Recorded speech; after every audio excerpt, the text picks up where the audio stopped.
আজকে দেখাচ্ছি মাছ দিয়ে আলু দিয়ে বড়ি দিয়ে রান্না।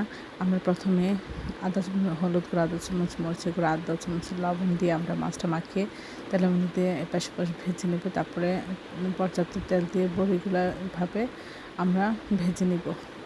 এই কুমড়া বড়িগুলি খেতে অসাধারণ লাগে। এখন তেলের মধ্যে পেঁয়াজ কাঁচামরিচ একটু ভেজে নিয়ে আদা চামচ আদা বাটা, আদা চামচ রসুন বাটা দিয়েছি, দিয়ে সামান্য একটু পানি দিব। তারপর আদা চামচ লবণ, আদা চামচ হলুদ গুঁড়া, আদা চামচ 1 চামচ ধনিয়া গুঁড়া, আদা চামচ জিরা গুঁড়া সব কিছু দিয়ে আমরা খুব ভালো করে প্রথমে আলুটা কষিয়ে নেব। আলুটা কষানো হলে আলু বেগুন দুইটাই কষিয়ে নেব। তারপরে পর্যাপ্ত ঝোল দিয়ে এর মধ্যে মাছ এবং বড়ি দিয়ে দিব, দিয়ে আমরা একটু চাল করে নেব। সব কিছু সিদ্ধ হয়ে গেলে ঝোল কমে মাখা মাখা হলে তখন আমরা এটা নামিয়ে পরিবেশন করব। এটার একটু ঝোল থাকবে না তো বড়িতে ঝোল কমে যাবে।